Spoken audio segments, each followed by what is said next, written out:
Hello YouTube, this is Morgan Airspeed Prime here with my next YouTube video, and yes, I'm behind the camera this time because this was the only way to do this review.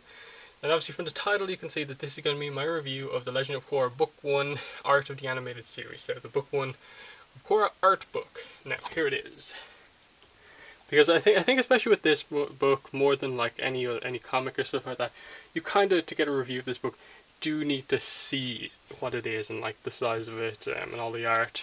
So I'm not going to show all of it, just an idea of what it is. So here it is. Sorry about the camera work, it's really awkward since it's a pretty big book and my table is pretty small. But there it is. Let me just get the Avatar art book in shot as well. And as you can see, they're the same size in terms of the dimensions here. Obviously, the Korra book is a little bit thinner because it's 40 pages shorter. This one's 184, this one I think is 144, the Korra one. And you can see there, they kind of have done it nicely, they fitted it up together so they work well. Obviously, the Korra art book is going to get one for book 2 Spirits and book 3 and 4 as well, so it's going to be 5 art books all told. But anyway, and also continuing on the size comparison, the books are also the same size as the Promise hardcover, so they're keeping the same dimensions here. Obviously this is a really thick book, but let me just get those out of the way. I think I'll reference the Avatar art book again at some stage. So anyway, yeah, there's the front cover. Obviously this is, I think, line art on the cover by Joaquim dos Santos, painting by Brian Konietzko, and then Fred Stewart does the background. So there's that. Here's the back. As you can see, on the Avatar you've got to deal with it. Kind of character defining line for Korra. Some concept art here. There's Korra concept art. And obviously there's the price. The book is $34.99 US dollars. $38.99 Canadian, and I paid $34.99 euros. So, yep. I should probably already at this stage also mention that obviously I'm reviewing this now on today, which is the 17th of July. The book is not actually meant to be out until the 24th. So I don't know if there's a mix-up with like a Diamond Distribution who distribute like books like this and comics, but definitely check your comic book store because mine had it, and I assume others will as well. So I'm not sure what that means. Has the release date been pushed forward a week or something like that? I'm not really sure, but anyway, that's it. So there's some like interesting reviews to show here. Smartest cartoon on TV. Korra is striking. But anyway, let's get into this book. So we open up with this kind of inside cover, which is the exact same as the Korra, the Avatar art book. You can see they're the same. So that's interesting. Then we get some nice concept art here.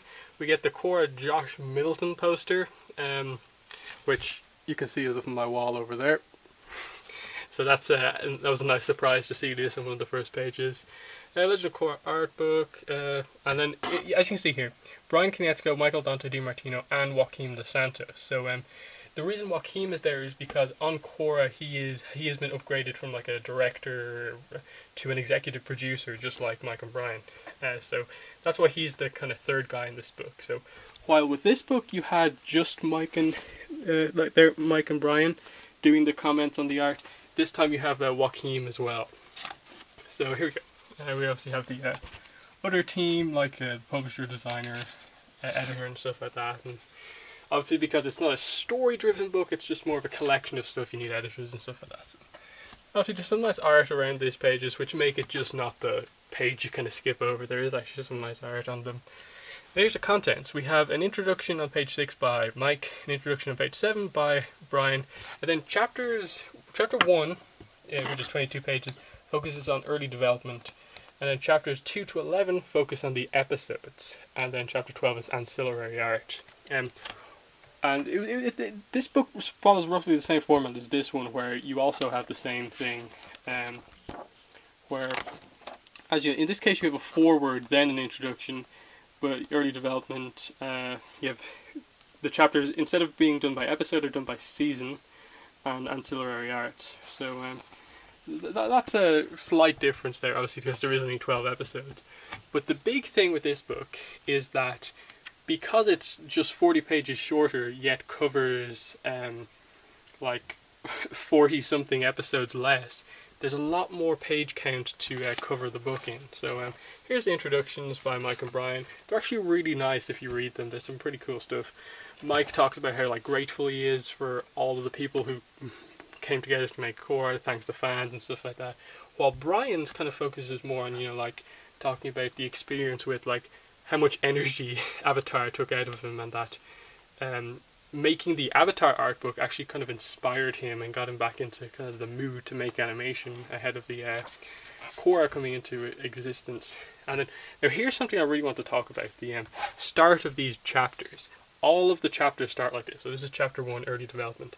You can see obviously there's a nice kind of symbol here to show the chapter, but all of the chapters begin with like a 2-page spread of one of these gorgeous Fred Stewart background drawings. Now they're not all done by Fred Stewart, but you can see most of them are just really nice like this, and they especially for the episodes, they really fit into this is the background that you see in the episode, and they're just really nice. So they put them here so as not to kind of disturb the flow of the otherwise kind of white backgrounds, really emphasis on the line art.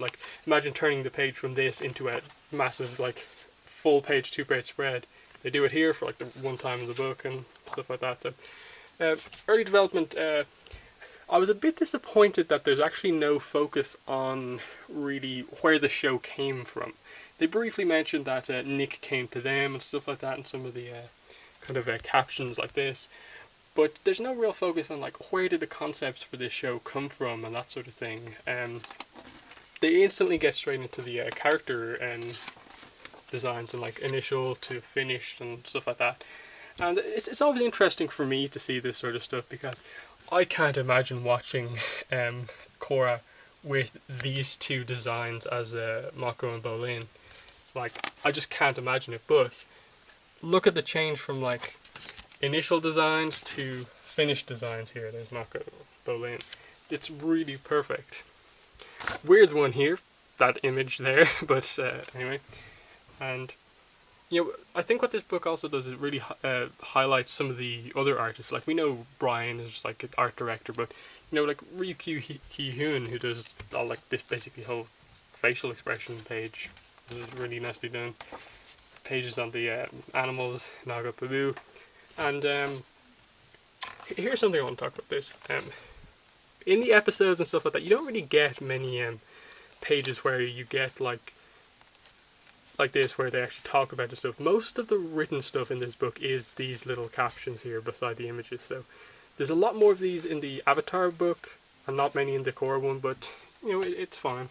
Let me skip ahead to the stuff. So here we go, chapter 2, Welcome to Republic City. And as I said, there's a big background painting. That's the first image of Korra that we obviously saw. That's a nice one to start the episode 1.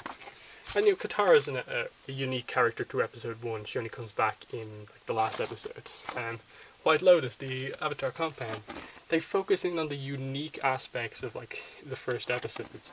And because there's only 12 episodes to cover in a book that's roughly the same length as the complete series art book, you get stuff like this where episode 1 of Korra has 20 pages to itself, compared to say the Avatar book where at most you've got 4 pages for an episode. All of the episodes in this case get more than 4 pages. But anyway, there's another full page image. Let's skip ahead a bit. There.